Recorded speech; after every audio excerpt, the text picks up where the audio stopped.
Good morning students. So today's topic is about surgical instrument. Okay.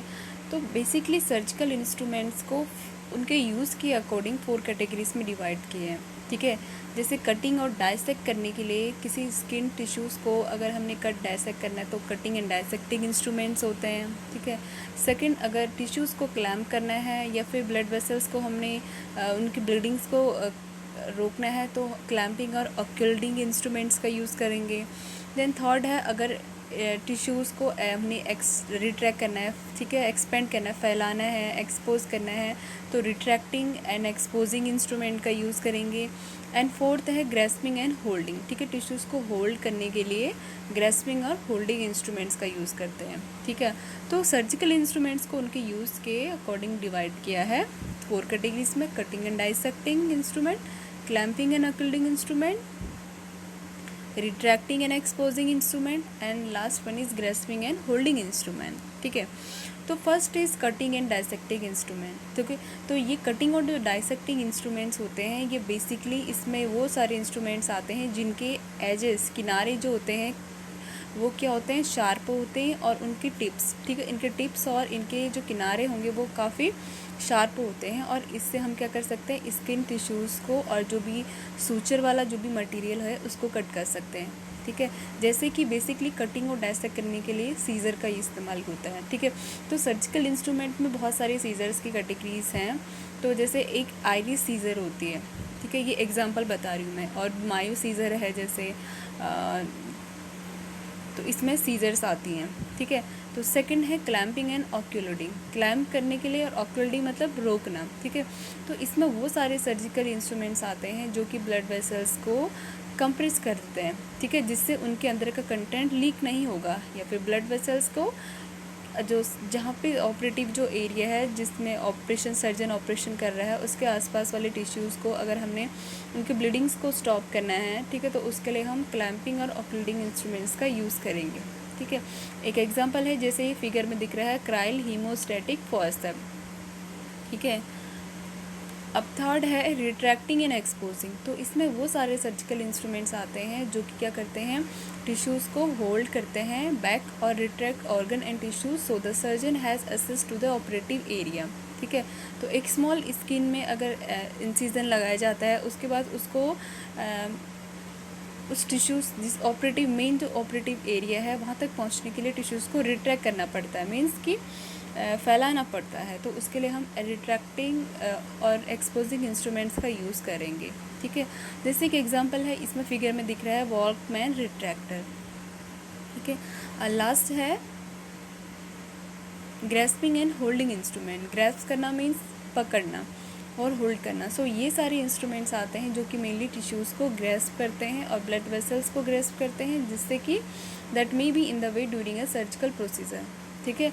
उन सारे blood vessels और tissues को grasp करने के लिए यूज़ करते हैं जो सर्जिकल प्रोसीजर में, जैसे कि सराउंडिंग जो टिश्यूज़ हैं और ब्लड वेसल्स हैं वो जो आती हैं मेन ऑपरेटिव एरिया में, ठीक है, उनको हम ग्रेस्प कर लेंगे ईजिली. हम जो सर्जिकल ऑपरेटिव एरिया है उन वेसल्स को ईजिली ग्रेस्प करके में हेल्पफुल होते हैं, जैसे एलिस टिश्यू फॉल्सअप है.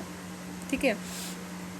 तो यहाँ पे मैंने जो भी कैटेगरीज बताई थी इसमें हमने या तो सीज़र थे या फिर फॉर्सेप्स. ठीक है. तो सीज़र्स और फॉर्सेप्स और सीज़र्स एंड फॉर्सेप्स को बेसिकली मैं यहाँ पे एक्सप्लेन कर रही हूँ.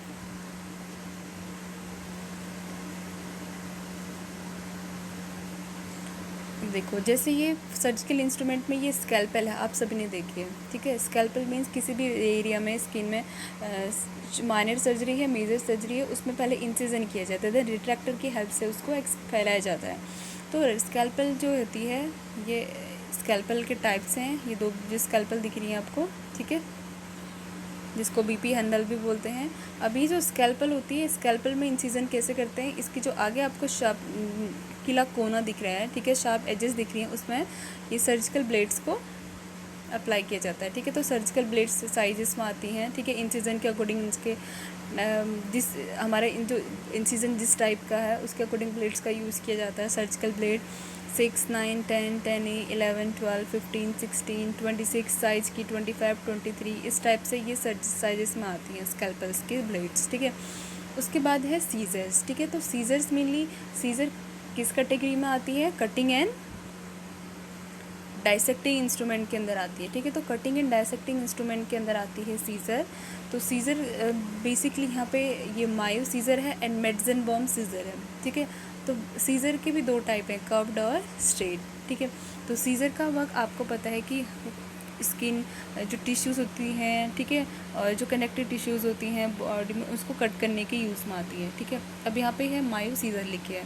तो मायो सीज़र जो होती है वो मेनली क्या करती है, जो अगर बॉडी में काफ़ी कनेक्टेड टिश्यूज़ होते हैं, ठीक है, जैसे कि कनेक्टेड टिश्यूज़ का बहुत नेटवर्क होता है, ज़्यादा कनेक्टेड टिश्यूज़ एक साथ है, तो उनको कट करने के लिए यहाँ पे हम मायो सीज़र का यूज़ करते हैं। अब मायो सीज़र में भी कर्व्ड एंड स्ट्रेट सीज़र है। तो कर्व्ड सीज़र का, कर्व्ड है तो मीन्स कि जो डीपर टिश्यूज़ होते हैं, ठीक है, कोई वुंड है उसको कट करना है, तो जो डीपर टिश्यूज़ होंगे उनको कट करने के लिए हम कर्व्ड सीज़र का यूज़ करेंगे। और स्ट्रेट सीज़र तो अगर कोई डेलिकेट, बहुत नियर पास वाला टिश्यू है, ठीक है, उसके लिए स्ट्रेट सीज़र का यूज़ करेंगे। उसके बाद है मेड्जेनबॉम सीज़र। तो मेड्जेनबॉम सीज़र ये भी कर्व्ड और स्ट्रेट है। तो मेड्जेनबॉम सीज़र मेनली डेलिकेट टिश्यूज़ के लिए होती है, जो बहुत ही नाजुक टिश्यूज़ होते हैं, ठीक है, तो उनके लिए हम इसका यूज़ करते हैं। ये भी कर्व्ड होती है और स्ट्रेट होती है, ठीक है। तो सीज़र में आप इजीली आइडेंटिफिकेशन आप कैसे कर सकते हैं, इसमें देखो क्लैंपिंग के लिए कुछ होल्ड करने के लिए पीछे कुछ नहीं होता है, ठीक है। लेकिन जो फोर्सेप्स होती हैं, फोर्सेप्स में पीछे क्लैम्प करने के लिए रिंग जो होती है वो क्लैंप हो जाती है आपस में, ठीक है। इसमें क्लैंपिंग के लिए बैक में ऐसा कोई स्ट्रक्चर नहीं बना है। अब सेकंड है, ये सूचर सीज़र है, सूचरिंग में वर्क आती है। एक लिस्टर बैंडेज सीज़र है, ठीक है। ये हमारे ये सीज़र्स के टाइप है। तो सीज़र्स की क्या क्या टाइप है? मायो सीज़र है और मेड्जेनबॉम है। मायो में भी कर्व्ड और स्ट्रेट है, ऐसे मेड्जेनबॉम में भी कर्व्ड एंड स्ट्रेट है, ठीक है। देन ये सूचर सीज़र है। देन सेकंड है यहाँ पे लिस्टर बैंडेज सीज़र। अब आते हैं हम फॉरसेप्स में, ठीक है। तो फॉरसेप्स मेनली फॉरसेप्स के अंदर आती है हमारी हीमोस्टैटिक फॉरसेप और टिश्यू फॉरसेप, ठीक है। तो हीमोस्टैटिक मैं यहाँ पे यूज़ करूँगी। हीमोस्टैटिक फॉरसेप का मतलब होता है कि जो ब्लीडिंग को कंट्रोल करती हैं, ठीक है। हीमोस्टैटिक फॉरसेप ये बेसिकली ये क्या होती है, ये साइज में छोटी भी होती हैं और बड़ी भी होती हैं फॉरसेप्स। और एक टिश्यू फॉरसेप होती है। तो टिश्यू फॉरसेप जो होती हैं ये मेनली टिश्यूज़ को ग्रेप्स करने के काम में आती हैं, ठीक है। इनके जो टिप्स होती हैं उसमें टीथ लाइक स्ट्रक्चर बना हुआ होता है आगे से, ठीक है। अब जैसे सम फॉरसेप्स के अंदर एक है एडसन फॉरसेप, देखो, और ये है एडसन ब्राउन, ये है डी बेके फॉरसेप, ठीक है। तो फॉरसेप का मतलब ही क्या है, जो ब्लड वेसल्स को होल्ड करने के लिए यूज़ में आएगी, ठीक है, या फिर ब्लीडिंग को कंट्रोल करेगी, ग्रैप्स करने के लिए, ठीक है। अब ये है नीडल होल्डर्स हैं। नीडल होल्डर में सूचरिंग में काम आते हैं। मायो हैगर है और ऑसलन हैगर है। अब देखो मैंने आपको बोला था फॉरसेप्स में पीछे क्या है, क्लैंपिंग के लिए स्ट्रक्चर बना हुआ है, देखो। अब इसके बाद है हीमोस्टैटिक फॉरसेप्स। तो हीमोस्टैटिक फॉरसेप्स के अंदर बहुत सारी फॉरसेप्स आती हैं। तो हीमोस्टैटिक फॉरसेप्स मीन्स जो ब्लीडिंग को कंट्रोल करते हैं, ठीक है। इसके अंदर आती है हमारी हेलस्ट्रिक मॉस्किटो फॉरसेप, ठीक है, मॉस्किटो फॉरसेप जो साइज़ में छोटी होती है, और कैली हीमोस्टैटिक फॉरसेप, ठीक है। तो जो मॉस्किटो फॉरसेप्स होती है ये मेनली किस यूज़ में आती है, जो बहुत स्मॉल टिश्यूज़ होते हैं, डेलिकेट टिश्यूज़ होते हैं, उनको ग्रैप्स करने के काम आती है। लेकिन जो कैली यहाँ पे है, कैली हीमोस्टैटिक फॉरसेप्स होती है, इसमें देखो ये क्या है, साइज में बड़ी है। इसके आगे से आपको दिख रहे हैं ये, ठीक है, ये टीथ लाइक स्ट्रक्चर्स इसमें दिख रहे हैं। तो इसमें क्या होता है कि कैली हीमोस्टैटिक फॉरसेप्स में इसके आगे जो जॉ होते हैं वो बहुत लॉन्ग होते हैं, ठीक है, बड़े हैं, और इसमें टीथ लाइक स्ट्रक्चर आपको दिख रहा है, ठीक है। ये भी ब्लड फ्लो को कंट्रोल, क्लैम्प करेगी, उन वेसल्स को कंट्रोल करती है और ब्लड फ्लो को रोकती है। अब सेकंड है हमारी क्राइल हीमोस्टैटिक फॉरसेप, ठीक है। तो जो क्राइल हीमोस्टैटिक फॉरसेप्स होती है ये भी लार्ज है, देख लो साइज में वही है। इसमें क्या है, लार्ज है, डेलिकेट, लेस डेलिकेट है देन मॉस्किटो फॉरसेप से लेस डेलिकेट है। इसमें भी आप स्ट्रक्चर देख सकते हो, आगे से टीथ लाइक स्ट्रक्चर है।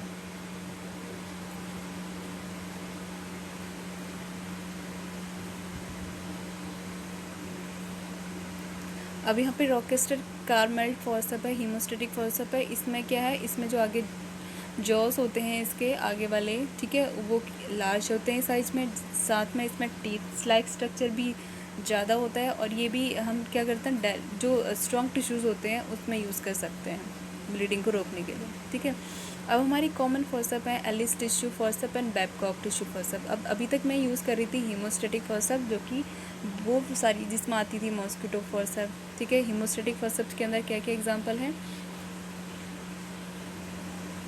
हीमोस्टेटिक फॉर्सअप के अंदर एग्जांपल है मॉस्किटो हीमोस्टेटिक फॉर्सअप, कैली हीमोस्टेटिक फॉर्सअप, और क्राइल थी, और रॉकेस्टर कार्मेल्ट फॉर्स हीमोस्टेटिक फॉर्सअप, ठीक है। अब हमारी आती हैं टिश्यू फॉर्सअप। तो टिश्यू फॉर्सअप्स का यूज़ क्या है? जो मेनली टिश्यूज़ को ग्रैब्स करने के काम आती है, ठीक है। तो सर्जिकल इंस्ट्रूमेंट्स की कैटेगरीज मैंने आपको बताया था।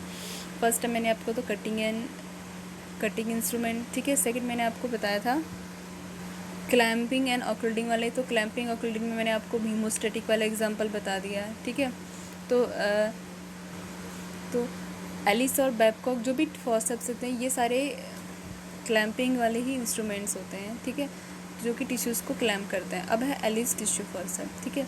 सो जो एलिस टिश्यू फॉर्सअप होती है ये क्या है? इसमें आगे से दिख रहा है आपको शार्प टीथ हैं, ठीक है, आगे से शार्प टीथ हैं। ये क्या करती है? साथ में जो एलिस टिश्यू फॉर्सअप होती है इसका काम भी सेम ही है कि टिश्यूज़ को ग्रैब्स करना है। साथ में ये क्या करती है? जो भी बहुत टिश्यूज़ होते हैं उनको बहुत मिनिमल डैमेज करती है, ठीक है।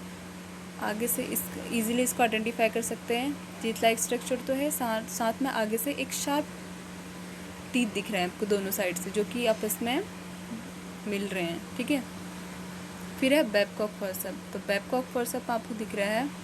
तो बेबकॉक फॉर्सअप होती है, इसमें फिंगर रिंग होती है, देखो, ठीक है, फिंगर रिंग है, और नॉन परफोरेटिंग होती फॉर्सअप होती है। ये भी मेनली जो बहुत डेलिकेट टिश्यूज़ होते हैं उनके लिए यूज़ करते हैं, ठीक है। जैसे कि इंटेस्टाइनल और लेप्रोटमी वाली जो सर्जरीज होती हैं, ठीक है, उस कंडीशन में इस इंस्ट्रूमेंट्स का यूज़ करते हैं बेबकॉक।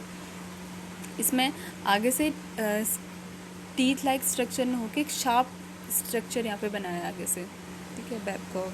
तो दो है टिश्यू फॉर्सअप, हमने ये देख लिया यहाँ पे, एलिस टिश्यू फॉर्सअप और बेबकॉक टिश्यू फॉर्सअप, ठीक है।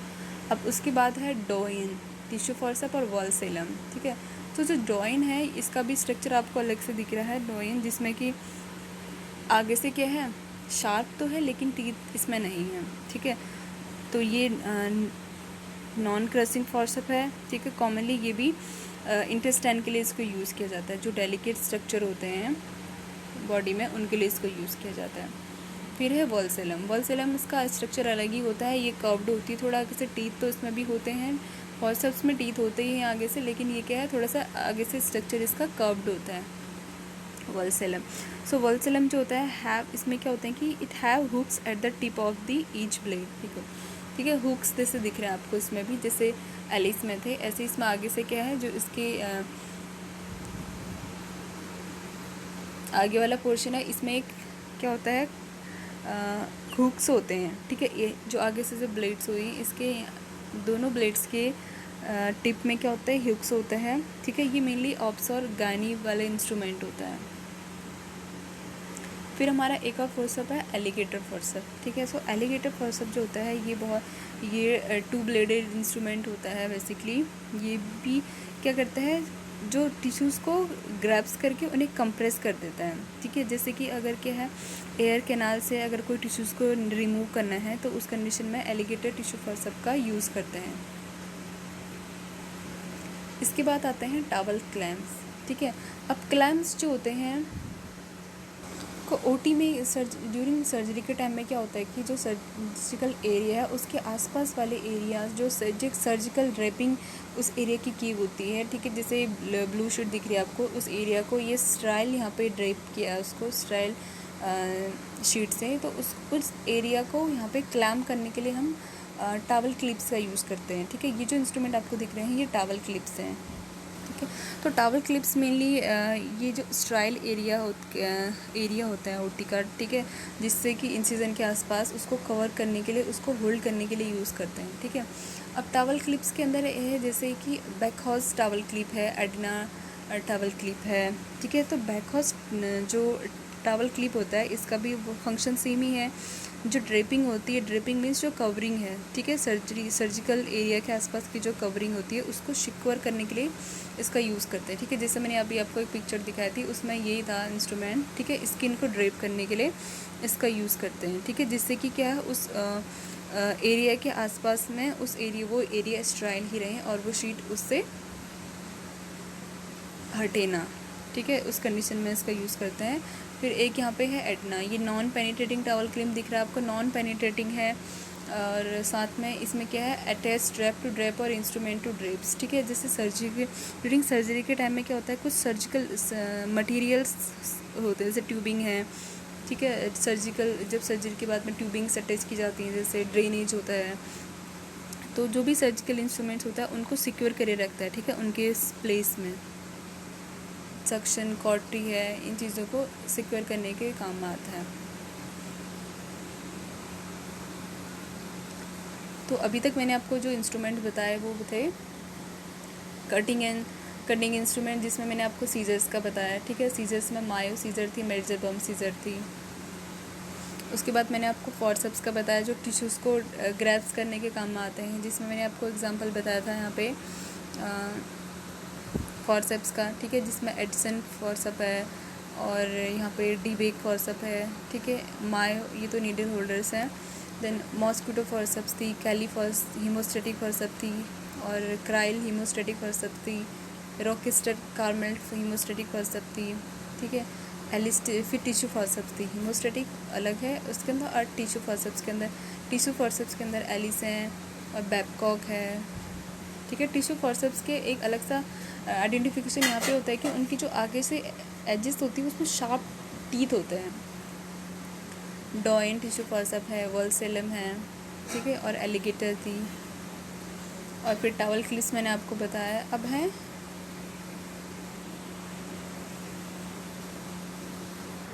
अब मैं रिट्रैक्टर्स के बारे में आपको बताऊंगी। मेनली जो थर्ड क्लासिफिकेशन मैंने आपको बताया था कि रिट्रैक्ट करने के लिए काम में आती हैं, ठीक है। तो उसमें रिट्रैक्टर्स के एग्जांपल दे रही हूँ बस यहाँ पे, ठीक है। जैसे गैल्पी है, वेट लेनर है, ये गायनी वाले इंस्ट्रूमेंट है मेनली। ये एब्डोमिनल रिट्रैक्टर है, डेवर है, ठीक है। ये भी चेस्ट सर्जरीज में इस बेसिकली यूज़ करते हैं इसको, एब्डोमिनल की इंसिजन्स में इसका यूज़ करते हैं। डेवर रिट्रैक्टर कॉमन है। फिर ये है एक्सपोजिंग रिट्रैक्टर, ठीक है, ये एब्डोमिनल रिट्रैक्टर, ये पेरिनियल रिट्रैक्टर है। गैल्पी जो अभी मैंने आपको दिखाया था, गायनी का इंस्ट्रूमेंट है, ये भी रिट्रैक्टर है। वेट लेनर रिट्रैक्टर है, सैन रिट्रैक्टर्स हैं, रिचार्डसन रिट्रैक्टर है। रिट्रैक्ट डीप जो एब्डोमिनल और चेस्ट इंसिजन है, जैसे डेवर रिट्रैक्टर मैंने आपको दिखाया, सेम उसी की तरह है रिचार्डसन। ये आर्मी नेवी रिट्रैक्टर है। मेनली जो भी सुपरफिशियल टिश्यूज़ होते हैं उनको रिट्रैक्ट करने मीन्स अलग करना है टिश्यू से, एक्सपोज करना उसको, ठीक है। फिर ये है Goelet retractor, ribbon retractor, deep wounds के लिए यूज़ करते हैं। वेट लेनर रिट्रैक्टर, ठीक है। तो रिट्रैक्टर्स के इधर एग्जांपल है कॉमन, एक तो आपका ये गैल्पी है, ठीक है, गैल्पी एंड वेट लेनर। डेवर रिट्रैक्टर बहुत कॉमन रिट्रैक्टर है, एब्डोमिनल और जो चेस्ट इंसिजन की जो इंसिजन होते हैं उसमें इसका यूज़ करते हैं, ठीक है। ये सेम है गैल्पी रिट्रैक्टर, और ये एब्डोमिनल रिट्रैक्टर है। Weitlaner retractor. तो ये बेसिक क्लासिफिकेशन है रिट्रैक्टर्स के, ठीक है। तो क्लासिफिकेशन कटिंग एंड डायसेक्टिंग में हो गया। कटिंग एंड डायसेक्टिंग में आपके सीजर्स आ गए सारे, ठीक है। सीजर्स में मैंने आपको एग्जांपल बताया था, सीजर्स में मायो सीजर और मेजरबम सीजर्स, ठीक है।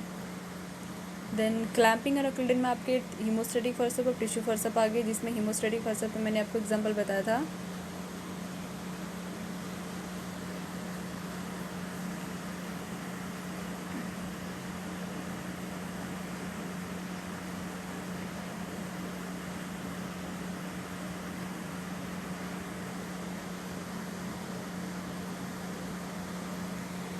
मॉस्किटो फोर्सेप्स, मॉस्किटो, कैली, क्राइल,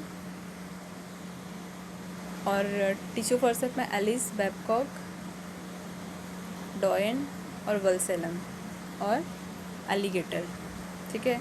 और टेबल क्लिप्स थे, क्लैम्प करने की यूज़ में आ सकते हैं, क्लैम्पिंग इंस्ट्रूमेंट्स में आते हैं। बैकहाउस था, एडना था और हॉकमैन रिट्रैक्टर था, ठीक है। साथ में गैल्पी, ये सेल्फ रिटेनिंग रिट्रैक्टर्स हैं कि वो खुद ही रिट्रैक्ट हो जाते हैं, बॉडी के अंदर इंसर्ट करके वो खुद ही रिट्रैक्ट हो जाते हैं, ठीक है। डीएवर रिट्रैक्टर, रिचार्डसन, गॉलेट और रिबन रिट्रैक्टर। तो 4 क्लासिफिकेशन के अंदर कॉमन इंस्ट्रूमेंट्स के एग्जांपल हो गए हैं, ठीक है। Cutting, dissecting, clamping and occluding, retracting, and last one was grasping and holding. So grasping के लिए हम मेनली फॉर्सेप्स का यूज़ करते हैं, हीमोस्टैटिक और टिश्यू फॉर्सेप्स का, ठीक है।